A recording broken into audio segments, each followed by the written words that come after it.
Inspirational mediums.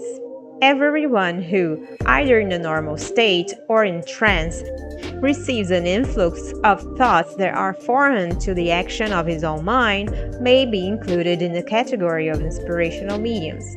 They are, in fact, a variety of the intuitive medium, with this difference that the intervention of an occult power is much less evident in their case, so that, with inspirational mediums, it is even more difficult to distinguish their own thought from that which is suggested than in the case of the intuitive medium.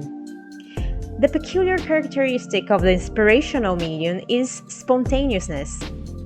And here let us remark that inspiration comes to us all from spirits who influence us, for good or for evil, in every circumstance of our lives and in every resolution we make. And it may therefore be truly said that, in this respect, everyone is a medium, for there is no one who has not about him his familiar spirits, who do their utmost to suggest salutary or pernicious counsels to those with whom they are connected. A truth which, were we duly penetrated with its reality and importance, would frequently lead us to oppose a more effectual resistance to the suggestions of evil by seeking the inspiration of our guardian angel in our moments of uncertainty as to what we should say or do. At such times, we should invoke that watchful guardian with fervor and confidence, as a providentially appointed friend. And if we did so, we should often be astonished at the new ideas which would rise in our minds, as though by enchantment, whether for the taking of an important decision or for the accomplishing of our special work.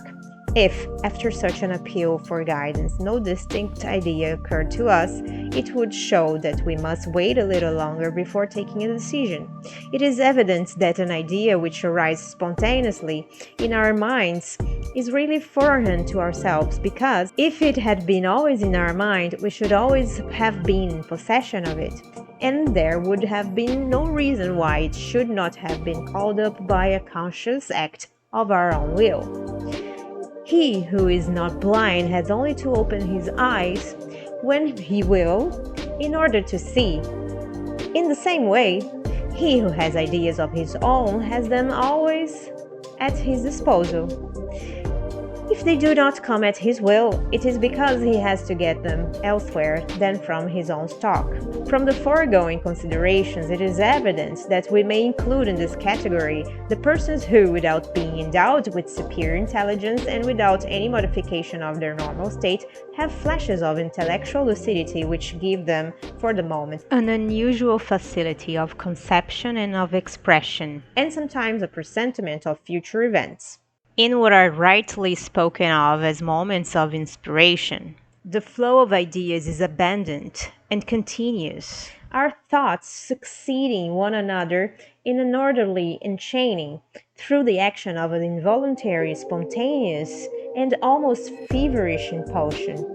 It appears to us at such times as though some superior intelligence had come to our aid, and our mind seems to have been suddenly relieved of a burden.